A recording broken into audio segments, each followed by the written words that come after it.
네, 반갑습니다. 한국사회 해설의 품격을 담은 사학도 해품사입니다.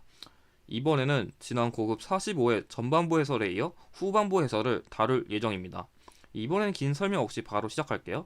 먼저 26번의 경우에는 다음 상황 이후에 전개된 사실을 물어봤는데, 여기 송시열은 산님의 영수로서 그 감히 원자의 명호를 정한 것이 너무 이르다고 해서 삭탈관작하고 성문 밖으로 내쳐라. 이 말 그대로 이게 기사왕국이에요. 기사왕국.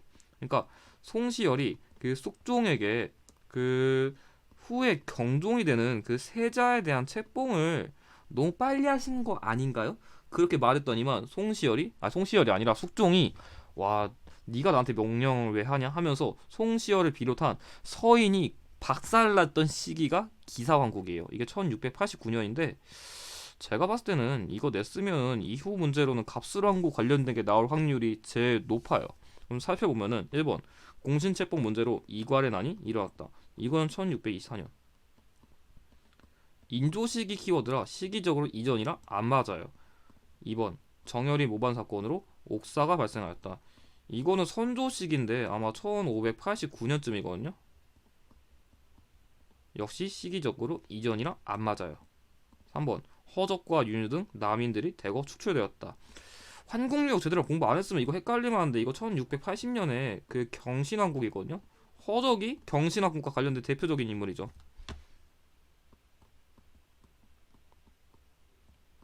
그러니까 시기적으로 이것도 1680년이라 이전이라 안 맞고요. 4번 북인이 서인과 남인을 배제하고 권력을 장악하였다. 제가 맨날 기출에서 강조했지만 북인이 권력을 사실상 먹은 시기는 광해군 시기 외에는 없습니다. 북인은 사실상 광해군 외에 안 나와요. 꼭 기억하셔야 돼요. 5번 인현왕후가 폐위되고 희빈장씨가 왕비로 책봉되었다. 정답이에요. 그러니까 이때 그 기사한국 시기 당시에 그 장희빈의 그 장희빈과 그 숙종이 낳은 세자를 이때 책봉한 뒤에 인현왕후는 나중에 쫓겨났어요. 바로. 그리고 희빈 장씨가 왕비로 책봉되었지만 나중에 갑술한국 시기쯤에 가서는, 그러니까 이 시기에 돌아와서는 다시 왕후로 돌아왔어요. 그리고 그 시기에는 반대로 장희빈이 쫓겨나 버렸죠. 그러니까 숙종은 바람둥이에요. 바람둥이로 기억해두면 좋아요. 그래서 이 기사왕국 이후에 그 흐름을 이해하는 게 중요했어요. 그래서 정답은 5번입니다. 자, 그럼 이어서 27번 문제 설명드리겠습니다.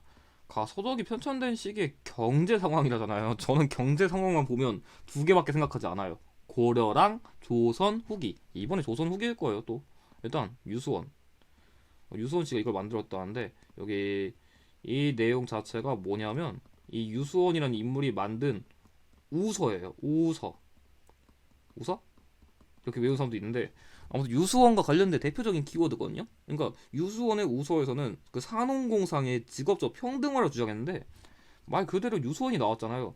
이게 실학파랑 관련된 건데, 앞서 얘기했듯이 실학은 조선 후기에 나왔죠. 역시 조선 후기 문제예요. 제 경제 유형만큼은 솔직히 유형이 맨날 똑같은 게 나와가지고 사실 그냥 이거 보자마자 번호 때쯤에 이쯤이면 한 조선 후기 내겠다 그 생각을 해요. 그만큼 문제가 한능검은 고정적입니다. 1번 계시무역과 호시무역이 이루어졌다. 맞아요. 문제 제시된 시기에는 무역이 좀 더 발달했죠.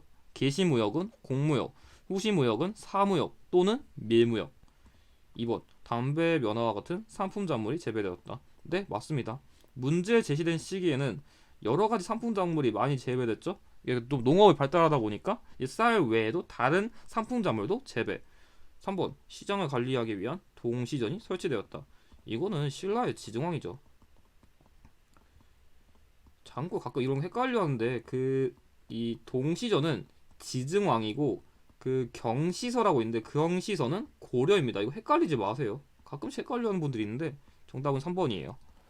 4번 송산만상이 대청무역으로 부를 축적하였다. 앞서 1번 내용이랑 똑같아요. 이것도 상업활동이랑 관련된 키워드라 맞고요. 5번 모내기법의 확대로 벼와 보리의 이모작이 확산되었다. 역시 같은 키워드예요. 이 시기에는 농업이 크게 발달했죠. 수리 시설도 확충돼서 농업도 더욱 쉬워졌고요. 그래서 정답은 3번입니다.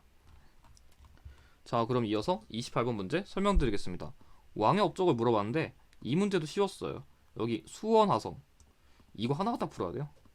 사실 그 화성이 나오면 정조라는 거는 거의 국룰 키워드라 여러분들이 모르시면 안 돼요. 그러니까 화성이랑 배다리 이게 정조랑 관련된 대표적인 키워드거든요. 그래서 화성 나오자마자 아니면 배다리 나오자마자 아니 정조 또 나오셨어요. 이 정도는 할 정도로 여러분들이 두 가지 키워드는 꼭 가져가세요. 중요한 키워드예요. 1번 지평전을 개선한 홍문관을 설치하였다. 이거는 성종이죠. 이 시기에 이르러서 그런 조선의 3사 그러니까 사원부, 사관원, 홍문관이 완성되었죠. 2번 군역의 부담을 줄이고자 균역법을 제정하였다. 이거는 영조랑 관련된 키워드죠. 이게 가끔 영조의 업적 키워드로도 나올 때가 있어요. 3번 초계 문신제를 실시하여 문신들을 재교육하였다. 맞습니다. 한 38세 이하 정도의 그 관리들을 더 우수한 엘리트로 키우기 위해서 교육을 엄청 시켰어요. 정조도 머리가 좋거든요. 4번 이 붕당의 폐해를 경계하기 위해 탕평비를 건립하였다. 똑같아요. 이것도 영조예요. 붕당의 그러니까 그 완론 탕평 이걸 했었죠. 5번 삼정의 문란을 해결하기 위해 삼정이정청을 설치하였다. 이거는 철종. 정확하게는 그 임술논민 봉기 시기에 박규수가 삼정의 문란을 해결하기 위해 만든 임시기구. 그래서 정답은 3번입니다. 자, 그럼 이어서 29번 문제 설명드리겠습니다. 밑줄군 임금이 제의했던 시기의 사실을 물어봤는데 일단 여기서 양제역 벽서라는 게 있는데 이게 뭔 말이냐면 당시에 양제역에서 뭔가 그런 벽에 붙어있는 종이 같은 거 그런 게 있었는데 이게 어떤 내용이냐면 문정왕후를 비판했어요. 그러니까 여왕이 정치도 하고 간신들이 붙어가지고 나라 꼴이 개판이다 이런 식으로 그러니까 당시에 이런 문정왕후를 비롯한 외척들을 엄청나게 공격했어요. 그래서 이 대비마마와 여기 이기, 윤원영 그러니까 이런 인물들을 비판한 거예요. 이게 공통적으로 다 외척이거든요. 참고로 여기서 이 대비마마가 문정왕후인데 이 대비마마가 명종의 어머니예요. 명종. 그리고 이 윤원영은 그 문정왕후의 친오빠? 그래서 당시에 이거는 그러니까 명종식이에요. 사실 이 문정왕후라는 키워드를 뽑고서 그거 몰랐더라도 윤원영 보면 딱 생각나야 되는 키워드가 하나 있어요. 을사사화. 바로 나와야 돼요. 이거 을사사화. 윤원영과 윤임은 을사사화로서 엄청 싸웠다. 외척끼리 우리끼리 싸우자. 꼭 기억하셔야 돼요. 1번 신유박해로 천주교인들이 처형되었다. 이거는 순조죠. 그 신해박해는 정조고 신유박해는 순조예요. 1801년. 2번 사림이 동인과 서인으로 나뉘게 되었다. 이거는 선조. 이거는 1575년. 3번 홍경래 등이 봉기하여 정두성을 점령하였다.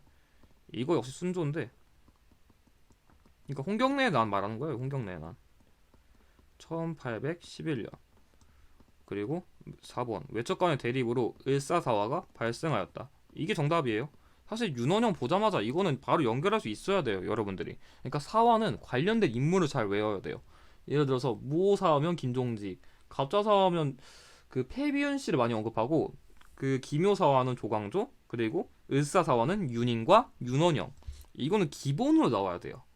5번 자해 대비의 복상 문제로 이해송이 전개되었다. 이거는 현종. 1659년부터 1674년까지. 그래서 정답은 4번인데 그 명종식의 키워드로서 인꺽정의 난도 잘 나오거든요. 인꺽정. 왜냐면 윤원영이 권력을 이제 먹고 난 뒤에 이 인꺽정과 같은 인물들이 좀 난을 많이 일으켰거든요. 그런 키워드도 기억해 두시고 그 윤원영 하니까 윤원영 이거 그러니까 이 양지역 벽서 사건은 어쨌든 간에 이 문정왕후라든가 이런 외척 이런 애들 비판하니까 사실 을사사화를 통해 가지고 한 번 정도 자신들한테 반발한 애들을 한번 갈아 엎었거든요. 근데 이 사건을 빌미로 완벽하게 더 갈아 엎어버렸어요. 그래서 양지역 벽서 사건도 좀 중요한 키워드로 기억해 두시면 좋을 것 같아요.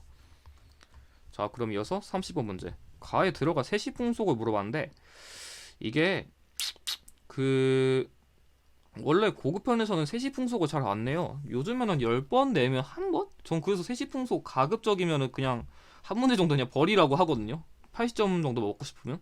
근데 이게 솔직히 그렇게 어려운 문제는 아니었어요. 이게 새로 나온 거긴 하지만 못 풀 정도는 아니에요. 왜냐면 일단 음력 6월 이것만 갖다가도 풀 수 있어요. 그리고 사실 이 맥락 자체가 여기 흐르는 물에 머리를 감는다는 맥락이 있는데, 자 봐봐요. 이게 한자로는 이게 컴퓨터로 적으니까 한자가 좀 적기 힘든데, 이 흐른다는 말이 흐를 유자거든요. 그러니까 흐를 유 그리고 여기 머리 두자. 그러니까 이게 한자 그대로 쓰면 이렇게 되는데,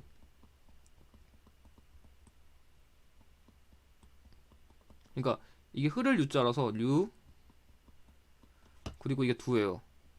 그러니까 좀 붙였으면 유두가 되는데, 그래서 답은 4번이에요. 사실 문제 속에 힌트가 있긴 했거든요. 근데 이거는 여러분들이 한자를 모를 수 있으니까 어려울 수 있는 힌트여가지고 이건 모른다 치고 제가 음력 6월로만 풀어볼게요. 일단 동지는 12월이에요. 겨울쯤. 한식 4월. 이거 좀 늦봄. 칠석 말 그대로 7월. 이게 6월이고 삼진날 말 그대로 3월이에요. 자 봐봐요. 음력 6월이죠. 12월 자르고 4월 자르고 7월 자르고 3월 자르고 정답 4번. 여러분들이 이거 새로 나왔다고 절대 못 풀만한 문제가 아니었어요. 왜냐하면 전 세시풍속을 풀 때 항상 언제 이게 그 세시풍속에 그 해당되는 달이냐 이걸 항상 외워두라거든요. 게다가 이런 칠석이라던가 삼진락 같은 경우는 이름 속에 그 해당 달이 써 있어요. 그래서 세시풍속 문제 전혀 안 어려워요. 이런 것만 잘 외워도. 저희가 뭐 이거 하나도 설명 안 했잖아요. 이것만 갖다가도 풀 수 있을 정도로. 그래서 세시풍속이 이런 뭔가 그 당시에 그 풍습이라던가 뭐 먹는 거 이런 것도 중요한데, 기본적으로 봄, 여름, 가을, 겨울 중에 언제쯤 했을까 그것도 기억하는 게 중요해요. 아마 이 문제 대부분 헷갈렸으면은 제 생각에는 이거 단어로 헷갈렸을 것 같거든요. 근데 단어는 5월이에요. 그다음 단어라는 것도 선지 안 줘가지고 제가 보기에는 그렇게 어렵진 않았어요. 그러니까 여러분들이 모르는 거 나온다고 제발 또 모르는 거 나왔네 이러지 말고 이런 힌트로 제발 푸세요. 이런 힌트만 잘 잡아도 쉽게 풀거든요. 자, 그럼 이어서 31번 문제 설명드리겠습니다. 가와 나의 조약에 대한 걸 물었는데 이 문제는 조금 어려울 수 있었어요. 일단 그 어디 일본군 인민은 그 본국의 현행 여러 화폐로 조선군 인민과 소유한 물품을 교환할 수 있다는데, 이게 뭔 말이냐면 일본 화폐 사용이에요. 일본 화폐. 그러니까 조선 내에서 일본 화폐도 쓰게 해주세요. 그거를 규정한 거예요. 이거는 여기서 이렇게 얘기할게요. 조일수호 조규 부록이에요. 이 문제는 조금 어려웠을 거예요. 왜냐하면 이 조약들이 한능검에서 잘 내는 조약들은 아니고요. 그리고 나의 조약은 일본 인민은 양미와 잡곡을 수입 수출할 수 있다는데, 이게 뭔 말이냐면 그 곡식 무제한. 당시 일본에 쌀이 모자라니까 조선에서 쌀을 엄청나게 많이 샀거든요. 그래가지고 나중에 지금 여기는 안 써 있는데 그 나중에 그 조의 통상 장정이라는 걸 맺거든요. 여기서 하도 쌀을 이 문제 제시된 조약 때문에 맺어버리니까 이 조의 통상 장정이라는 걸 맺어가지고 나중에는 너무 쌀 많이 파는 것 같아서 조선 사람들 먹기 힘들면은 방공령으로 쌀 더 이상 못 팔겠으면 얘기해. 이거 갖다가 미리 선포하면 우리가 안 사갈게. 이런 걸 맺었는데 아무튼 간에 여기 나온 이 나의 그 조약은 조의 무역 규칙이에요. 그래서 여러분들이 이건 조금 어려웠으면 했어요. 왜냐하면 이게 잘 안 나왔거든요. 이번 45에서 조금 까다로운 문제? 그렇다고 뭐 엄청나게 어려웠다고도 할 수는 없는 문제인 게, 1번 이모곤란을 계기로 체결되었다. 그럴 리가 없어요. 이건 다 공통적으로 1876년이거든요. 굳이 이모곤란으로 체결했다고 얘기를 하려면 일본 기준으로는 재물포가 나와야 돼요. 재물포. 그리고 2번 최애국 대우를 처음으로 규정했고, 이거 다 연결되는 내용이라 한 번에 설명할게요. 여기 조선 책리학의 영향으로 체결된 것과 거중조정에 대한 내용을 포함한 거는 제가 설명하기 귀찮은 게 아니라 내용이 똑같아서 한 번에 설명할게요. 시간 좀 줄이려고. 이건 조미수호 동상조약이에요.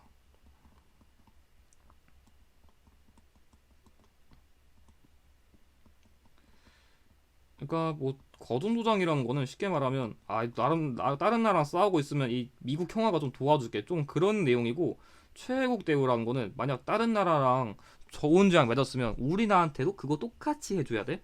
그리고 이 조선생략은 황준원이라는 인물이 만든 건데 황준센이라고도 하고요.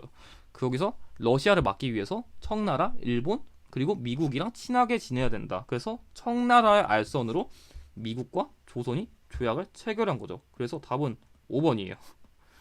그러니까 이게 일단 2, 3, 4는 당연히 내용적으로 일단 겹쳐가지고 맞을 수가 당연히 없고요.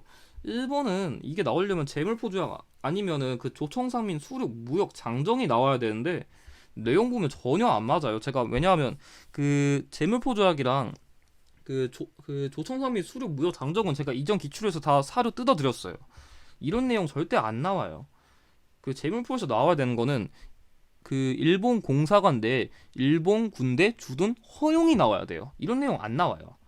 그래서 조일수호 조교의 후속 조치로 체결되었다. 맞아요. 그러니까 강화도 조약 맺은 이후에 조금 더 그런 무역이랑 관련된 그런 내용들을 위주로 체결한 게 이 조약의 내용들이거든요. 그런 맥락에서 이해하시면 될 것 같아요. 이게 사료 자체는 조금 까다롭지만 선지가 쉬웠어요. 그래도 이 정도면.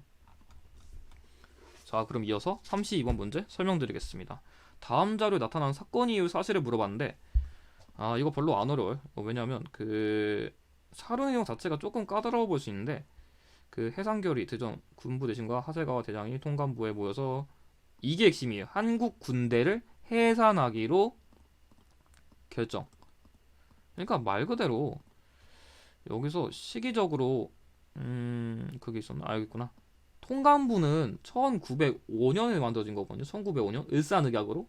그러니까 1905년 이후를 기점으로 한국 군대를 해산했다는 거는 말 그대로 대한제국 군대를 없앴다는 얘기예요. 좀 넓게 보면은 그 정미 7조약이랑도 연결되는 키워드인데, 어쨌든 그 대한제국 군대 해산을 다룬 게 이 사료의 핵심이에요. 이런 통감부 같은 키워드만 좀 바탕으로 추론했으면 어려운 문제는 아니었어요. 1번 민영환, 조병세 등이 자결로서 한 거였다. 이거는 을사늑약. 솔직히 그런 일본과 맺은 그런 불평등 조약과 관련된 키워드가 제일 많은 건 을사늑약이에요. 그때 그 자결한 대표적인 인물이고요. 안 맞고요. 2번 13도 창해군이 서울 진공작전을 전개하였다. 맞습니다. 이때 이거 정미의병이랑 관련된 건데, 당시에 그 대한제국의 군대 일부가 여기 이 의병에 합류했어요. 그러니까 대한제국 군대 해산 이후에는 정미의병이다. 이거까지 기억해두면 솔직히 이거 연도형 문제에서는 정말 쉽게 풀 거예요. 이미 자주 나온 기출 사례기도 하고요. 3번 메가타가 주도한 화폐 정리 사업이 시작되었다. 이건 1905년이에요. 참고로 연도를 안 적어줬는데 여기 이거는 1907년이라 시기적으로 이전이라 안 맞아요.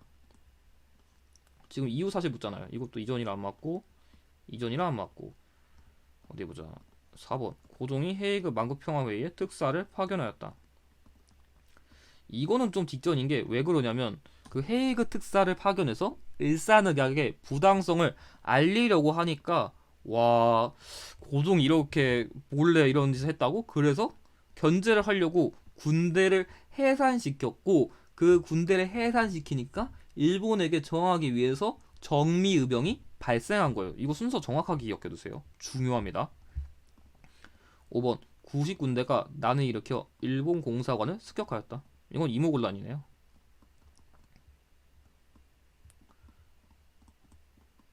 이건 1882년. 역시 이전이라 안 맞아요. 그래서 정답은 2번입니다. 여기까지 봤을 때는 크게 크게 어려운 문제는 아직 안 보이네요. 크게는 아직까지. 자, 그럼 이어서 33번.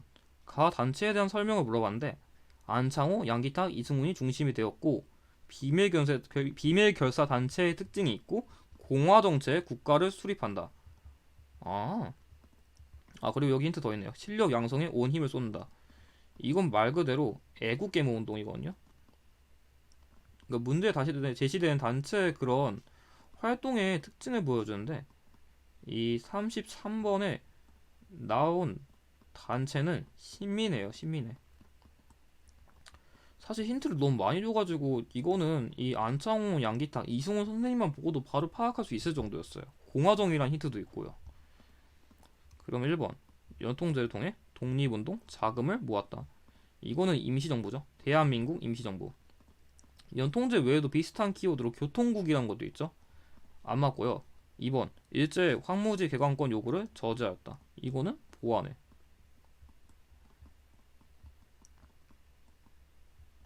안 맞고요. 3번 중추원 개편을 통해 의회 설립을 추진하였다. 이거는 독립협회.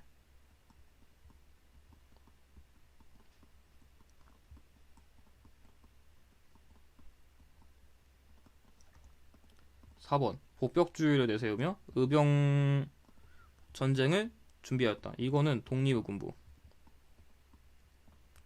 이 복벽주의라는 건 말 그대로 해석하면 그냥 그 옛날의 왕정 체제로 돌아가자는 걸 주장한 거예요. 그래서 정답은 5번인데 어디 보자. 삼원보의 독립운동 기지를 건설하였다. 이거는 말 그대로 신흥 강습소예요. 신흥 강습소.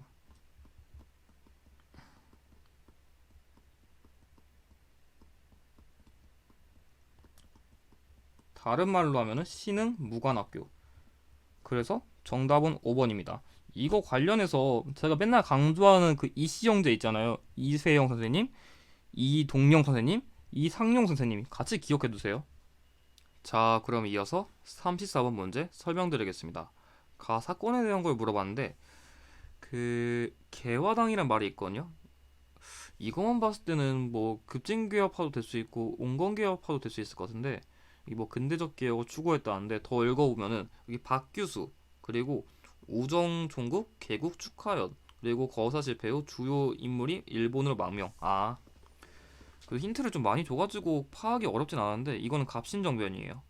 그러니까 대표적인 인물로서 뭐 김옥균이라던가 박규수 같은 인물들이 당시에 그런 급진개혁파의 그런 개혁을 주장하기 위해서 이 우정총국 개국 축하연을 빌미로 전변을 일으켰죠.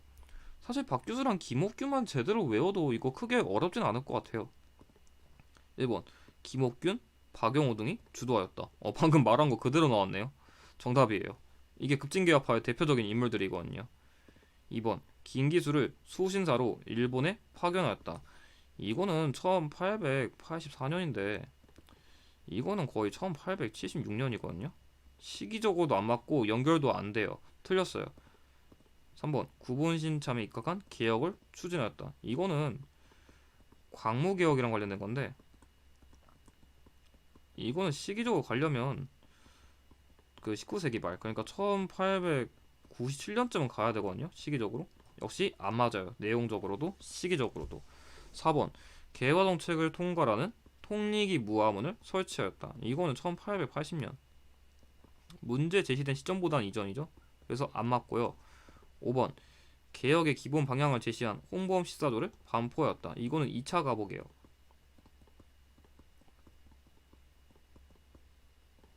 1895년. 역시 안 맞아요. 그래서 정답은 1번입니다. 이거는 크게 어렵진 않았던 것 같아요. 역시. 자, 그럼 이어서 35번 문제 설명드리겠습니다. 가 운동에 대한 걸 물어봤는데 여기에 고부관하라던가 황룡촌, 뭐 삼내직결, 우금치전도 나온 거 보니까 딱 봐도 그 동안 농민운동인 거 알 수 있어요. 키워드도 많이 줬고 다행히 순서 문제를 제시를 안 해가지고 많이 어렵진 않았을 것 같아요. 이게 순서 문제로 냈으면 어려운데 그냥 관련된 사실을 물어봐가지고 나름 괜찮았어요. 어디 보자 그냥 분석해보면 1번 일산의학에 반발하여 봉기하였다. 이건 말 그대로 을미의병이죠. 시기적으로 이건 1894년인데 이거는 1905년에 발생한 거라 시기적으로 안 맞아요. 이게 1905년, 이게 1894년. 땡. 2번. 백납신의 탄압이 발단이 되어 일어났다. 이거는 임술농민봉기.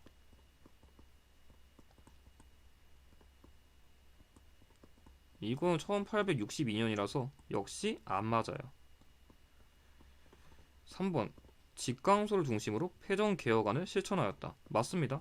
이 사건 당시에 여기는 안 써있는데 그 전주 화약을 맺은 이후에 전주도 지역을 중심으로 전라도 전주도 어디야 전라도 지역을 중심으로 그 직강수라는 그 동학 농민들의 자치 개혁안 기구를 통해서 자신들의 개혁안을 추구하려고 했죠. 정답은 3번입니다.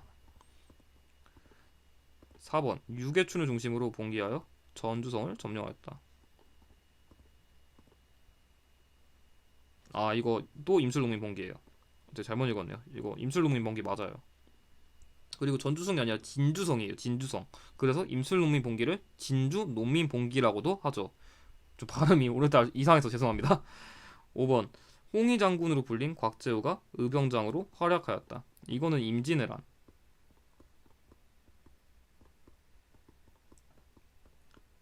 대표적인 의병이죠. 뭐 이외에도 뭐 김시민이라던가 아니면 뭐 그 행주대첩을 일으킨 권유일이 있죠. 일으킨 건 아니고 행주대첩을 통해서 왜군을 막은. 그래서 정답은 3번입니다. 간단한 문제인데 조금 오래 설명했네요. 아무튼 이것도 크게 어렵진 않고 무난했어요, 나름대로. 자, 그러면 이어서 36번 문제 설명드리겠습니다. 다음 기사에 보도된 사건을 물어봤는데 이 문제도 별로 그게 키워드가 낯설진 않네요. 이게 광주고보 중학생 충돌 사건. 뭐 광주공립 고등학교 보통학교 학생과 일본인 학생끼리 다투어 쌍방에 부상자를 내었다. 말 그대로 그냥 이거는 1929년에 광주 학생 항일 운동이에요. 그냥 광주 나오고 한국인 학생이랑 일본인 학생들 싸웠다. 이거 나오면은 이거 파악하는 거는 크게 어렵진 않았을 것 같아요.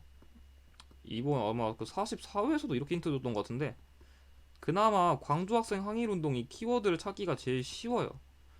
아마 신간에도 나올 것 같은데 일단 1번 순종의 인산일을 계기로 일어났다. 이거는 60만세 운동. 고종의 인산일은 3.1 운동. 순종의 인산일은 60만세 운동. 2번 일제 무장 통치를 완화시키는 배경이 되었다. 이거는 3.1 운동이에요. 이걸 계기로 그 무단 통치에서 문화 통치로 바꿨죠. 3번 대한민국 임시정부가 수립되는 계기가 되었다. 역시 똑같아요. 3.1 운동이에요. 이걸 이후로 조직적인 그런 단체를 통한 독립운동을 고민했죠. 4번 대한매일신보의 후원 속에 전국적으로 확산되었다. 이거는 1907년이에요. 그러니까 안 써있구나. 이게 국채보상운동인데 일제감정기 아직 들어오지도 않았을 때 발생한 거라 내용이 안 맞아요. 마우스가 조금 말을 안 듣네요 또. 아무튼 아니고요. 5번 전국 각지에서 일어난 동맹휴학의 도화선이 되었다. 오늘은 키워드가 조금 평소랑 다른데 정답 맞아요. 그러니까 이 광주 학생 항일 운동을 계기로 전국의 학생들이 그런 일제 만행에 분노해가지고 점점 더 그런 학생들의 항일 운동이 커졌죠. 그래서 정답은 5번입니다. 자, 그럼 이어서 37번 문제 설명드리겠습니다.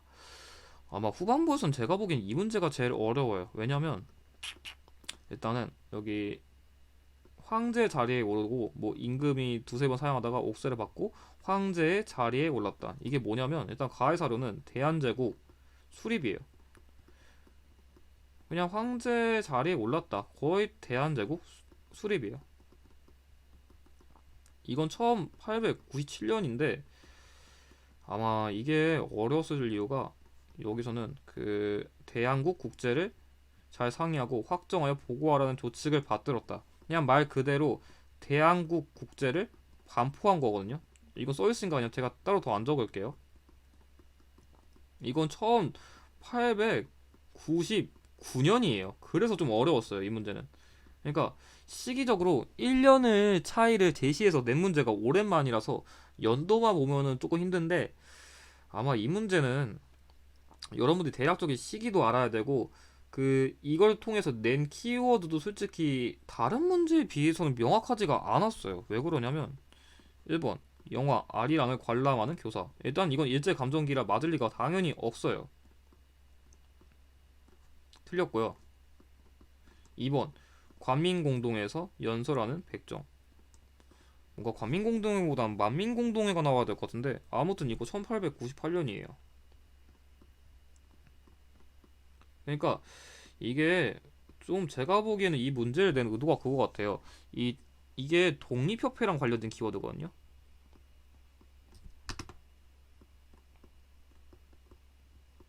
독립협회랑 관련된 키워드인데 얘네는 활동을 1896년부터 1898년까지 했거든요.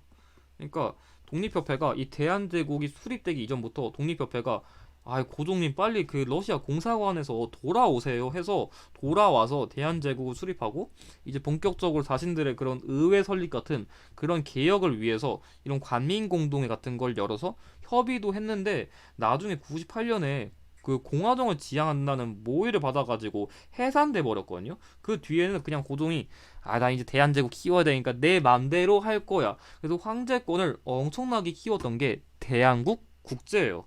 그래서 이 대한국 국제로서 황제권을 공고히 하기 이전에 독립협회 활동이 그 사이에 있었다.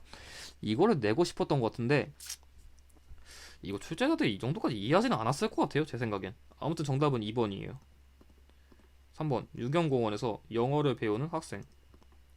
이건 시기가 조금 까다로운데 86년부터 94년까지예요. 그러니까 유경공원이 그렇게 오래 유지되진 않았거든요. 그래서 유경공원 폐지 연도를 몰랐으면 이거 3번 찍었을 수도 있었을 것 같아요. 4번 경부선 기차를 타고 부산으로 가는 학생 기자. 이거는 1905년부터예요. 5년. 사실상 이 1800년대 연도에서 안 맞아서 일단 될 리가 없고요. 5번 근우회가 주최한 강연회에 참여하는 노동자. 이거는 1927년부터거든요. 그래서 제 생각에는 이 문제를 풀었으면은 일단 이거는 1900년대라 어색하고요. 1번이랑 5번은 일제감정기 시기랑 안 맞고 그나마 고민했으면은 2번이랑 3번 중에 고민했어야 되는데 대한제국 그 시기에 활동했던 단체는 그 독립협회밖에 없거든요. 그런 식으로 찍었어야 될 것 같은데 조금 까다로울 수는 있었을 것 같다. 그 정도? 아무튼 정답은 2번입니다. 자, 그러면 이어서 38번 문제 설명드리겠습니다. 가 종교에 대한 걸 물어봤는데 이번엔 김혁이라는 인물을 통해서 문제를 냈거든요. 근데 키워드는 이게 중요했어요. 나철. 그래서 38번의 종교는 대종교라는 걸 알 수 있는데 이 문제는 힌트가 평소보단 적어서 조금 어려울 수 있었는데 대종교를 힌트로 줄 때는 항상 이 나철이라는 키워드를 언급해서 사실 이거 보고 바로 풀 수는 있었어야 돼요. 조금 까다로울 수 있었지만 이런 식으로 냈던 문제가 예전에도 많았다. 1번 개벽, 신여성 등의 잡지를 발행하였다. 이거는 천도교랑 관련된 키워드예요. 천도교. 그래서 안 맞고요. 2번 만세보를 발행하여 민중계몽에 힘썼다. 이것도 천도교예요. 그래서 안 맞고요. 3번 여성교육을 위해 이화학당을 설립하였다. 이거는 미국인 선교사인 스크랜턴과 관련된 얘기예요. 스크랜턴. 이름이 조금 어려울 수 있는데 그래도 외워두시는 게 나아요. 안 그러면 나중에 문제 풀 때 헷갈리거든요. 스크랜턴. 4번 중간단을 조직하여 무장투쟁을 전개하였다. 이게 정답이에요. 문제에 제시된 종교는 북간도에서도 활동을 했거든요. 5번 박중빈을 중심으로 세생화 운동을 추진하였다. 이거는 원불교랑 관련된 키워드예요. 원불교. 그래서 정답은 4번인데 이 문제에 제시된 이 김혁이란 인물도 여러분들이 이럴 때 아니면 접해볼 기회가 없거든요. 어쨌든 간에 대종교를 내기 위해서 겸사겸사 언급한 건데 이렇게 문제 풀면서 한 번쯤은 이런 식으로 이런 인물도 있구나 알아가는 기회로서 봐도 좋을 것 같아요. 자, 그럼 이어서 39번 문제. 밑줄 그은 사람이 소속된 단체를 물어봤는데 여기 조선총독부에 폭탄을 던졌다. 이거 별로 어렵지 않았어요. 이거 기믹상이거든요. 기믹상. 그러니까 이 문제 제시된 단체는 여러 일제 건물에 폭탄을 많이 투척했는데 그거랑 관련된 단체는 의열단이죠. 의열단. 엔가스 폭탄 나오면은 한인애국단 아니면 의열단이 확률이 매우 높은데 어느 지역이라던가 뭔가 장소를 중심으로 했는지 그걸 분석하는 게 중요해요. 1번 조선혁명 선언을 활동 지침으로 삼았다. 맞아요. 1923년에 신채호 선생님이 폭력적인 투쟁을 통해서 우리나라의 독립을 쟁취할 필요가 있다. 그런 걸 주장한 선언문이죠. 2번 윤봉길, 이봉찬 등이 단원으로 활동하였다. 이거는 한인애국단. 그래서 여러분들이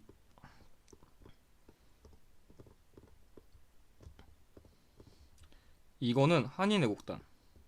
그래서 여러분들이 이런 단체를 볼 때 어떤 인물이라던가 지역에서 활동했는지 그걸 외우는 게 좋아요. 의열단 경우에도 그 김기섭이라는 인물 외에는 엔간에서 국내에서 활동한 것만 제시하거든요. 3번 파리강화 회의에서 독립청원서를 제출하였다. 이거는 넓게 보면 임시정부도 가능한데 정확하게는 김교식 선생님의 활동으로서 정리하는 게 나을 것 같아요. 4번 신흥무관학교를 세워 독립군을 양성하였다. 이거는 신민회랑 관련된 키워드죠. 아까 말한 이씨 형제가 될 수도 있고요. 그리고 5번 여기 독립군 비행사 육성을 위해 한인 비행학교를 세웠다는데 이게 좀 독특한 키워드거든요. 이게 뭐냐면 윌로우스 비행학교란 거예요. 윌로우스 비행학교. 이게 아마 이번 그 작년쯤인가? 아 모르겠다. 그 작년쯤이었던 것 같은데 그 대한민국 임시정부 수립 100주년을 기념해서 그 문재인 정부에서도 이 윌로우스 비행학교라는 거를 그 행사에서 언급한 적이 있거든요.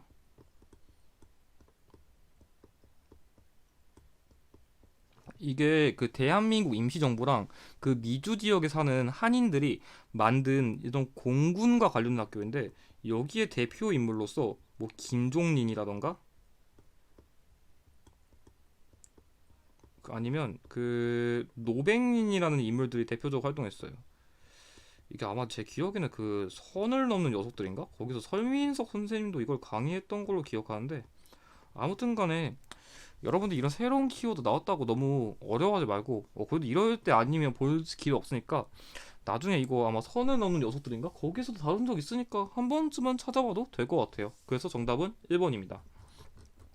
자, 그럼 이어서 40번 문제. 다음 자료에 나타난 상황 이후의 사실을 물어봤는데 여기서 중해전쟁이 시작된 이후 막 두 번째 겨울을 났다는데 중해전쟁은 1937년에 발생했어요. 근데 이게 뭐 겨울에 발생한 전쟁까지는 아니라서 시기적으로 두 번째 겨울을 났다면 문제 제기된 시점은 1938년인 것 같아요. 제가 보기엔. 근데 이 시기에는 전쟁, 세뇌, 뭔가 노역 이런 키워드 많다 했잖아요. 그러니까 이걸 바탕으로 정확한 그런 걸 아는 게 중요한 게 아니라 그 대충 보고서 한 대충 이런 시기겠다? 그 정도만 추론해도 문제는 충분히 풀 수 있어요. 꼭 이렇게 정확하게 몰라도 돼요. 일부 문제 제외하고는요. 1번 조선농민 총동맹이 결성되었다. 이거는 1927년. 이거 원래 노동총맹.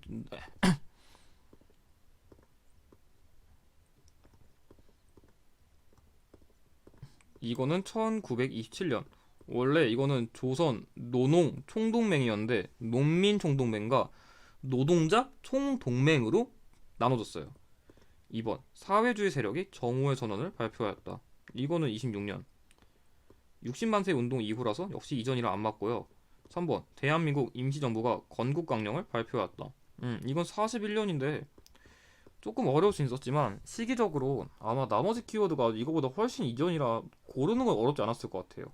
4번 독립군 연합부대가 청산리에서 큰 승리를 거두었다. 이건 20년. 봉오동 전투도 20년. 5번 노동 개선을 요구하는 원산 노동자 총파업이 전개되었다. 이거는 29년인데 사실 이렇게 연도를 이 문제는 그러니까 29년 뭐 26년 이렇게 꼭 정확하게 몰라도 나머지 시기가 20년대인 것만 알았어도 문제를 충분히 푸는데 어려움이 없었거든요. 그래서 사료가 조금 까다로울 수 있었는데 대충 선지 보니까 20년대만 있고 40년대 넣어놓은 거 보면 문제가 그렇게까지 까다롭게 내지는 않은 것 같아요. 제가 봤을 때는. 그래서 정답은 3번입니다. 자, 그럼 이어서 41번 문제. 41번의 경우에는 가해 단체를 물어봤는데 그 여기서는 이게 중요했어요. 박산진, 박상진, 그리고 이 대구. 이게 대구 지역에서 만들어졌거든요. 이거는 대한광복회예요. 대한광복회. 이거랑 비슷한 단체로 독립의군부도 있는데 그거는 복벽주의고 얘네들은 공화정을 지향했어요. 공화정. 그 차이도 잘 알아두시고 이거 1915년. 그래서 이거를 바탕으로 접근해 보면은 1번 공화 정책 국가 건설을 지향하였다. 정답이에요. 아까 말했잖아요. 이 단체는 공화정을 지향했다고. 맞고요. 2번 대한민국 임시정부의 주도로 결성되었다. 이거는 1919년에 만들어진 단체거든요. 그러니까 대한민국 임시정부는. 근데 이 문제에 나온 단체는 1915년이에요. 애초에 선지 자체가 말이 안 됩니다. 3번 봉오동에서 일본군을 상대로 승리를 거두었다. 이거는 대한독립군.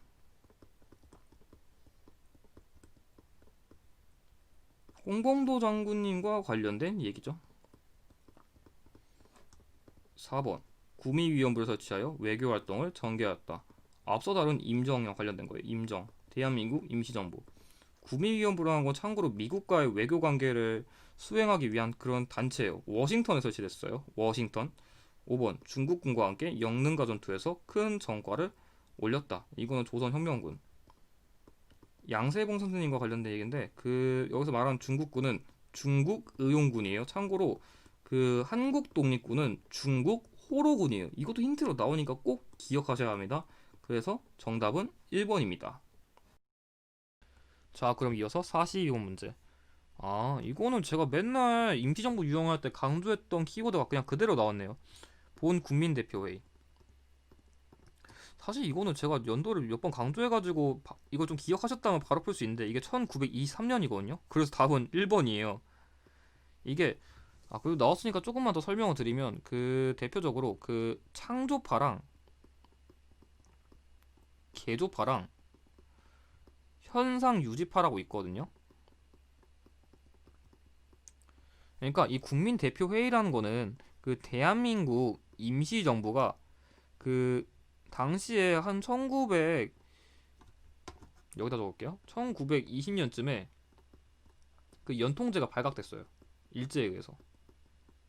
그러니까 이런 연통제 같은 것도 발각되니까 초반 임시정부의 활동도 많이 위축되고 이게 막상 모이긴 했는데 우리끼리 어떻게 활동을 좀 이어가지? 그래서 되게 자기들끼리 그 의견이 안 모였어요. 그래가지고 창조파의 경우에는 신체요.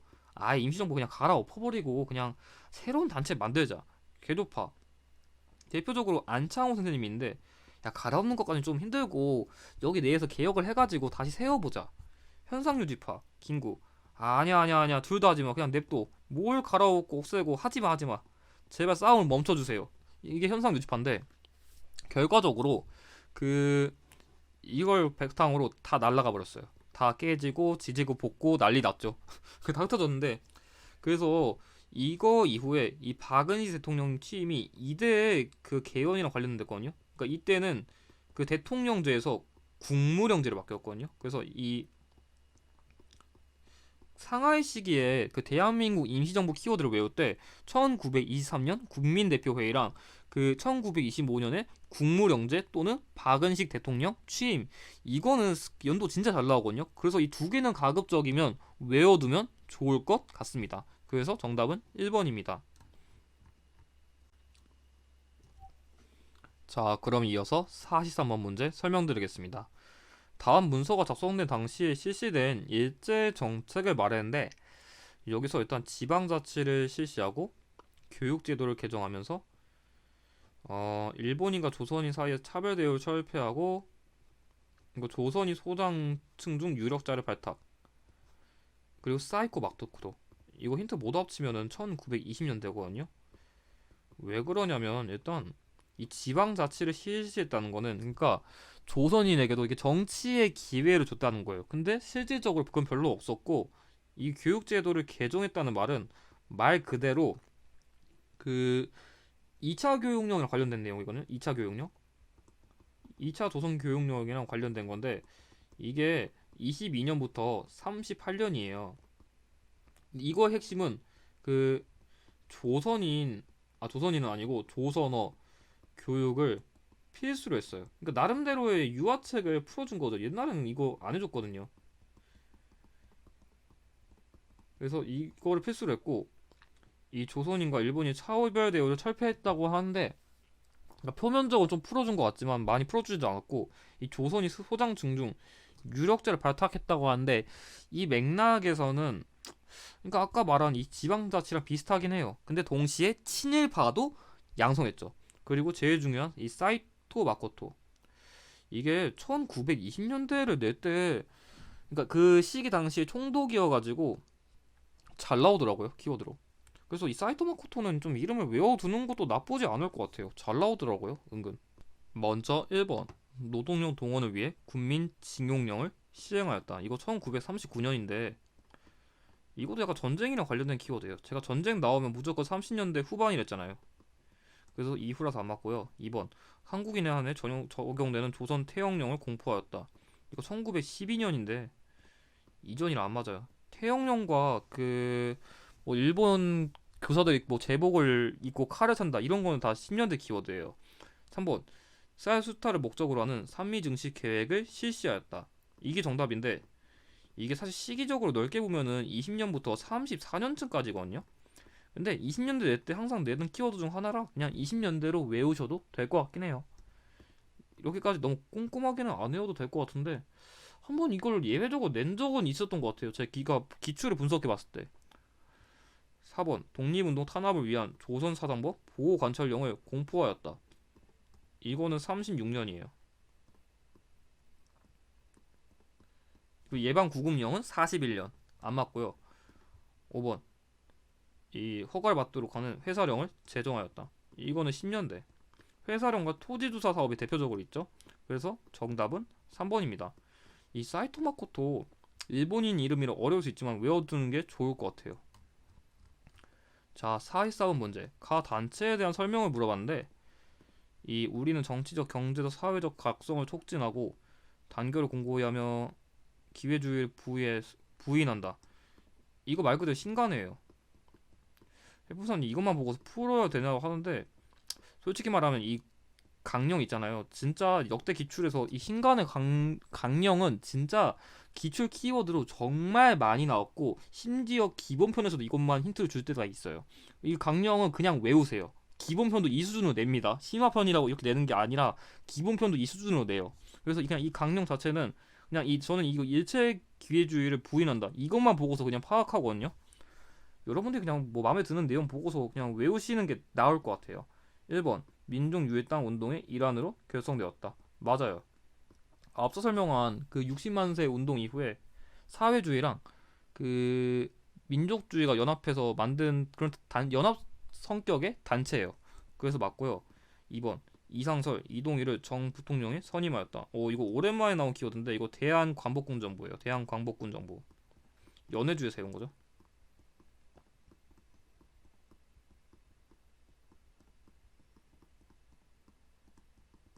이거 이상설 키워드로 나중에 또 나올 수도 있을 것 같아요. 그래서 꼭 외워두셔야 됩니다.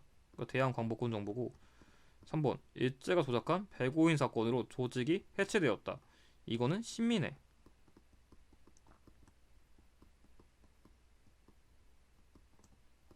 4번 조선총독부에 국권 반환 요구서를 발송하려 하였다. 이거는 독립의군부. 복벽주의랑 그 국권 반환 요구서 나오면 다 이거예요. 참고로 독립의군부는 1912년에 만들어진 단체예요.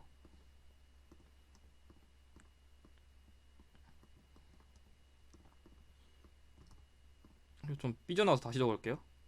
의군부고 5번 오산학교와 대성학교를 세워 민족교육을 실시하였다. 똑같이 신민이에요.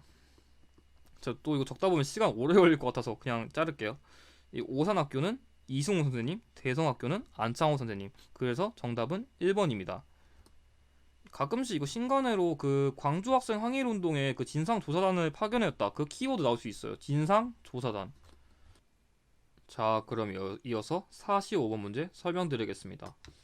이번에는 일단 이 인물과 관련된 사진 힌트를 대놓고 줘가지고 어렵진 않았을 것 같아요. 그래, 실제로 여기 의열단 조직이라던가 민족혁명당 조직이라던가 조선의용대 창설 이런 힌트도 대놓고 줘가지고 이 인물이 김원봉인 걸 파악하는 건 어렵지 않았어요. 왜냐면 이거 이전 기출에서 다 설명드렸거든요. 의열단과 뭐 조선의용대는 김원봉이 만들었다. 이거까지는 안 어려운데 이거 미리 색칠되어 있는데 이거 왜 3점일지 힌트 자체는 되게 쉬웠어요. 이게 사진까지 줄 정도면 문제를 어렵게 낸 게 아닌데 1번 대도선 국민군단을 조직하였다. 이거는 박용만과 관련된 거거든요. 미주. 그러니까 정확하게는 하와이 지역과 관련된 건데 아니고요. 2번 한국광복군 부사령관으로 활약하였다. 이게 정답이거든요.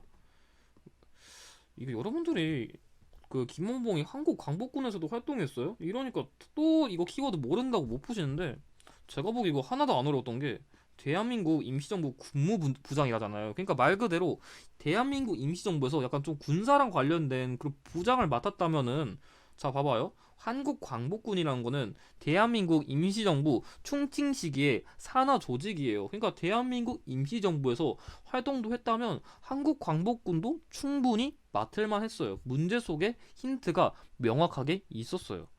그러니까 여러분들 이런 새로운 거 낸다고 또 모르는 거 나온다고 헷갈리시는 분들이 많은데 이런 거 습관 못 들이면은 새로운 문제 나오면 못 풀어요. 그래서 이런 거 나온다고 쫄지 마세요. 제가 보기에는 뭐 어떤 인물이 A 단체 담당자를 할 수 있는 거고 B 단체 담당자도 할 수 있고 C 단체 담당자도 충분히 할 수 있어요. 근데 내가 A랑 B만 외워놓고서 갑자기 C가 나오면 이런 것도 있었나?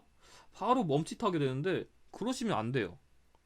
충분히 이 한국 광복군 내에서도 여러 단체 인물들이 활동할 수 있기 때문에 좀 사고관을 넓힐 필요가 있을 것 같아요. 만약 이 문제를 헷갈렸다면요. 3번 하얼빈역에서 이토 히로부미를 사살하였다. 이거는 안중근 선생님과 관련된 얘기죠. 1909년.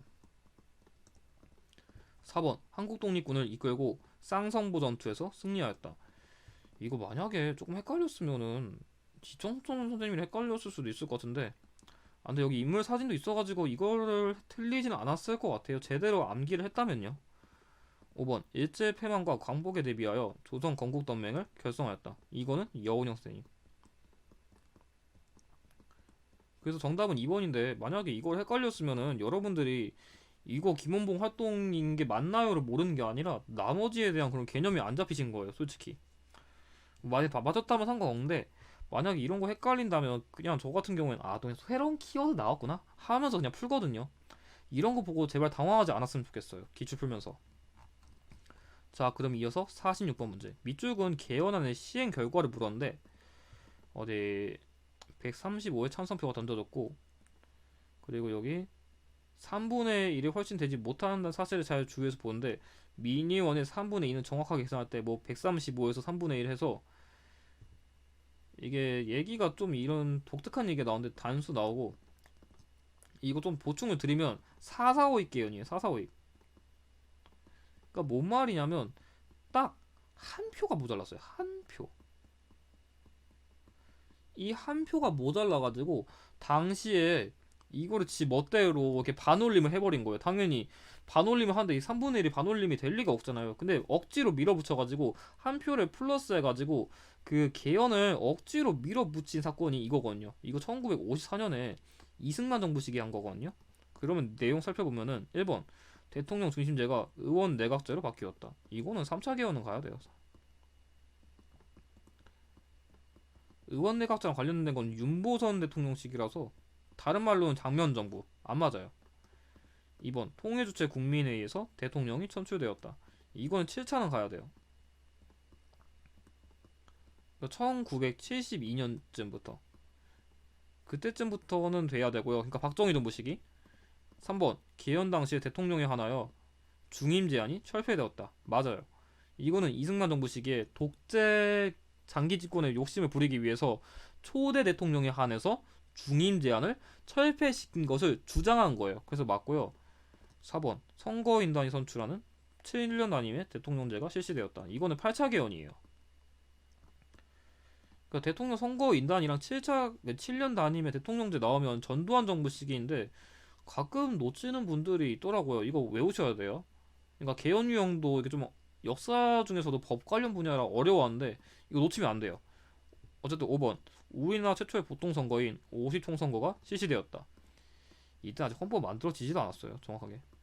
헌법은 7월 17일날 만들어졌는데 이거는 50이잖아요. 아직 나오지도 않았어요. 그래서 정답은 3번인데 각 계열마다 어떤 핵심이 있는지 이거 원문으로 나올 수 있어가지고 꼭 외우셔야 합니다. 자, 그럼 이어서 47번 문제 설명드리겠습니다. 가와 나 문서가 작성된 시기에 그런 문제를 물었는데 이게 3점짜리 치고는 이건 그래도 좀 어려울 수 있었을 것 같아요. 왜냐면 근데 이거는 사이 문제로 보는 것보다는 맥락을 통해서 대충 이때쯤에 이게 발생했겠다라고 좀 맞추는 게 더 나았을 것 같아요. 왜냐면 일단 이거는 무상 원조에 대해 한국 측은 뭐 3억 5천만 달러, 일본 측은 2억 5천만 달러 부정했다는데 갑자기 일본 측이 왜 한국 측에 무상 원조를 해줘? 그러니까 국교 정상화 이전이라도 협력하도록 추진했다는데 이게 뭔 사루냐면 조금 어려울 수 있어서요. 이게 뭐냐면 김종필과 오히라라는 그 일본인이랑 맺은 각서? 아니 그 메모랑 관련된 거예요, 솔직히. 이게 뭐냐면 쉽게 설명드리면 김종필이 그러니까 그 박정희 정부 시기에 좀 일했던 인물이거든요. 그러니까 당시에 김종필이 일본의 인물이랑 이렇게 몰래 만나가지고 박정희 정부 시기에 돈이 없으니까 경제 발전을 위해 가지고 좀 기본 자금이 필요한데 그 이거 맺기 전에는 일본과 국교가 정상화가 안 됐거든요. 그래서 돈 빌려줄 테니까 국교 정상화 할래? 이런 맥락을 처음에 담았었고 그 다음에 이 나의 사료에서 당사국 간의 뭐 외교 및 영사 관계를 수립하고 그 1980, 8월 21일 그 이전에 대한 대한제국과 일본 제국 간 체결된 모든 조약 및 협정이 이미 무효임을 확인한다. 이걸 통해서 뭐 박아버린 거예요. 이거 한일 기본 조약이에요. 이게 우리나라 역사에서 남아있는 가장 아픈 그리고 솔직히 어떻게 보면 가장 지금으로서는 기본 조약이 아니고 국교 재개를 표현한 게 맞겠다. 국교 재개 관련된 문서거든요. 그러니까 우리나라 역사에서 가장 남기면 안 됐을 수도 5점이에요. 왜냐면 이게 이것 때문에 우리나라가 솔직히 박정희 정부 시기에 경제가 정말 발전을 많이 한 건 맞아요. 근데 솔직히 이건 역사적으로서 이것 이때 당시 돈을 받는 조건으로서 일제감정기 시기에 일제가 우리나라에 때 한 만행이 이걸 통해서 돈 받고 없어져 줄게. 난 그때 내가 당했던 거 우리가 신경 쓰지 않을게. 이런 식으로 무효시켜 버렸어요. 그러니까 지금도 약간 일본이랑 위안부 문제라던가 이런 논쟁 붙을 때 이것 때문에 꼬리가 잡혀버렸거든요. 이것만큼은 솔직히 진보라던가 보수 이런 거 넘어가지고 진짜 이거 안타까운 사건이에요. 이거 가르치는 사람으로서 진짜 안타까운 거예요. 이것 때문에 당시 일제감정기 시기에 당했던 거에 대해서 돈 하나로 이렇게 무효화 될 수 있다는 거를 용서는 안 될 것 같아요. 이것만큼은. 1번 한미상호 방위조약이 체결되었다. 이거는 1953년이에요. 잠깐만요. 이거 1953년. 일제감정기가 아니라 6.25 전쟁 직후라서 안 맞고요. 2번 6.3 시위가 전개되고 비상계엄령이 선포되었다. 이게 정답이에요. 그러니까 이 한일 국교 재개를 하기 전에 1964년에 와 나 지금 우리 사과도 안 받았는데 지금 국교를 재개한다고? 반대할 거야. 그거 관련된 시위가 이거거든요. 그래서 정답은 2번이고요. 3번 경찰이 반민족행위 특별조사위원회를 습격하였다. 이거는 49년이라 이전이라 안 맞고요. 4번 평화통일론을 주장한 진보당의 조봉암이 구속되었다. 이거는 58년. 역시 이전이라 안 맞고요. 5번 유상매수 유상분배 원칙의 농지개혁법이 제정되었다. 이것도 제 기억에 한 48에서 한 49년쯤인데 아무튼 그 재헌국회랑 관련된 키워드라 안 맞아요. 이쯤이에요. 제가 이거는 좀 애매해서 그냥 이렇게 적어 놓을게요. 그래서 정답은 2번인데 아무튼 간에 이거는 진짜 현대사에서 남기면 안 되는 진짜 안타까운 그런 문서예요. 이것 때문에 우리가 당했던 거를 제대로 넘기지 못하고 이런 식으로 무마하면 안 되는 거예요. 이건 역사의 그런 과제로서 잘못된 건 잘못했다 하고 맞는 건 맞다고 하는 게 역사로서 우리가 배우면서 느껴야 될 가치인 건데 이러면 진짜 안 됩니다. 자, 그럼 이어서 48번 문제 설명드리겠습니다. 다음 기사 내용이 보도된 정부 시기에 볼 수 있는 모습에 대해 다뤘는데 이것도 쉬웠어요. 뭐 국내 대중가요 이게 금지곡으로 선정됐다는데 여기 긴급조치 제9호 긴급조치 나오면 무조건 박정희 정부예요. 긴급조치 뭐 국회 예산 이런 거 그냥 사실 긴급조치 나오면 무조건 유신헌법을 생각해야 돼요. 이게 언급된 건 유신헌법이거든요. 근데 이거 솔직히 얘기를 좀 들어보면은 그 당시에 긴급조치 9호로서 뭐 여러 가지 이유를 붙여가지고 노래를 금지시켰는데 여기 나온 노래들이 나중에 한번 따로 찾아보세요. 이게 노래를 금지시킨 이유가 정말 터무니가 없거든요. 아무튼 1번 경기장에서 프로축구를 관람하는 회사원 이거는 전두환 정부. 제가 저번에 설명했던 3S 정책이랑 관련된 거죠. 2번 개성공단 착공식에 참석하고 있는 공무원. 제가 말했죠. 개성공단 합의는 김대중 정부, 착공은 노무현 정부. 이거 이제 헷갈리면 안 됩니다.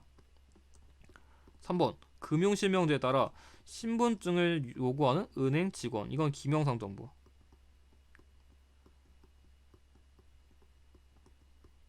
안 맞고요. 김영삼 정부 시기에 약간 좀 그런 경제 금융의 투명한 운영과 관련된 정책들이 많아요. 4번 거리에서 자를 두고 미니스커트를 단속하는 경찰. 맞아요 이거. 문제 제시된 시기에는 그 두발이라던가 스커트 길이 단속까지 조금 그런 억압적인 정책들이 좀 많았어요. 그래서 전두환 정부 시기에 이런 걸 좀 풀어준 것도 있어요. 5번 외환위기 극복을 위한 금모금 운동에 참여하는 학생. 이거는 김대중 정권. 김영삼 정권 시기에 IMF가 발생한 걸 김대중 정부 시기에 극복하려고 노력했죠. 그래서 정답은 4번입니다. 이 긴급조치란 키워드 꼭 기억하세요. 자, 그럼 이어서 49번. 다음 선언문을 발표한 민주화 운동을 물었는데, 힌트 쉽네요. 사회상 호언 조치. 그리고 40년 독재 정치를 청산한다는데, 맥락적으로, 그러니까 이게 한 못해도 80년대 후반에서 90년대까지로 볼 수 있는데, 이런 힌트를 통해서 아무튼 간에 이 사회상 호언 조치를 준 거 보니까, 이거는 87년에 6월 민주항쟁이에요. 사회상 호언 조치 나오면 이건 꼭 바로 나와야 돼요. 이거 되게 중요한 키워드라 놓치면 안 되시고요. 그 여기에 국가의 미래요 소망이 꽃다운 젊은이를 야만적인 고문을 죽여놓고 이것도 힌트가 될 수 있는데 이거 박종철 고문치사 말하는 거예요. 박종철 열사. 비슷한 키워드로 이한열 열사도 있는데 여기서는 고문치사라고 했으니까 박종철 열사가 맞아요. 1번 장면 내각이 출범하는 배경이 되었다. 이거는 4.19. 그래서 안 맞고요. 2번 5년 단임의 대통령 직선제 개헌을 이끌어냈다. 정답이에요. 6월 민주항쟁 내면은 답이 열의 7은 직선제 개헌이에요. 그냥 6월 민주항쟁 직선제 개헌 국룰이다. 꼭 기억하세요. 3번 3.15 부정선거에 항의하는 시위에서 시작되었다. 이것도 4.19 혁명이에요. 4번 신군부의 비상계엄 확대가 원인이 되어 일어났다. 이거는 5.18. 전두환이 들어선 신군부에 대한 저항의 운동이라 할 수 있죠. 5번 3.1 민주구국선언을 통해 긴급조치 철폐 등을 요구하였다. 이거는 1976년에 박정희 정부 시기에 그런 유신헌법에 대한 반대를 한 민주화 운동이죠. 그래서 정답은 2번입니다. 이 문제도 크게 어렵진 않았어요. 자, 그럼 이어서 이번 고급 45회의 마지막 문제인 50번 문제 설명드리겠습니다. 밑줄 뭐 다음 경투자를 발표한 정부식의 통일 노력이라는데 솔직히 이 문제 이번에는 너무 꿀이었던 게 야 이거 진짜 그림 묘사 잘했어요. 나중에 이 대통령 그 진짜 사진 한번 봐보세요. 진짜 묘사 잘한 거예요 이거. 약간 한능검은 이런 그림 힌트도 사진 힌트도 되게 문제를 풀 때 중요한 힌트로 쓸 수 있거든요. 마지막 문제까지 이렇게 힌트를 줘가지고 제가 봤을 때는 이번 50회는 그래도 합격률이 높았던 것 같아요. 크게 어려운 문제가 많았던 것도 아니고요. 44회에 비하면요. 아무튼 노태우 정부 시기인데 그래도 좀 풀어드리면 여기 소련과 국교를 열고 동중부 유럽 국가들과도 외교를 수립하고 중국과도 무역을 했다. 그러니까 다른 힌트 또 있네. 여기 남북 간의 유엔 가입. 힌트가 많이 나왔어요. 그러니까 힌트도 많이 나왔고 그림 힌트도 좋고. 그러니까 그 노태우 정부 시기에는 좀 냉전이 완화돼가지고 여러 국가와의 그런 국교 제가 있었거든요. 그래서 여러 국가랑 국교를 재개하네? 그럼 노태우 정부이다. 그렇게 기억하는 게 좋고, 제가 항상 강조하는 키워드, 유엔은 기본적으로 비핵화를 좋아한다.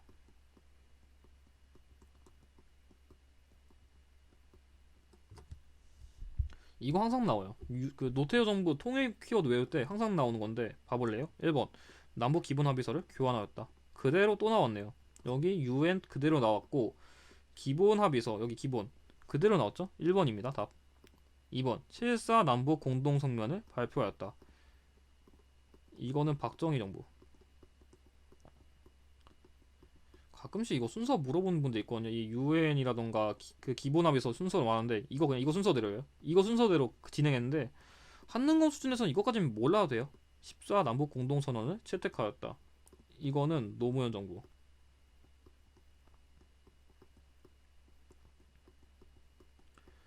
4번 금강산 해로 관광 사업을 시작하였다. 이거는 김대중 정부. 참고로 육로도 노무현 정부예요. 해로가 김대중 정부고. 자, 그래서 5번 최초의 이산가족 고향 방문을 실현하였다. 이거는 전두환 정부. 그래서 정답은 1번입니다. 이 양기법 꼭 쓰세요. 이거 정말 좋은 키워드예요. 그럼 이것으로 고급 45회 해설을 마치고 46회에서 뵙겠습니다. 영상의 내용이 도움이 되셨다면 좋아요와 구독을 부탁드립니다. 감사합니다.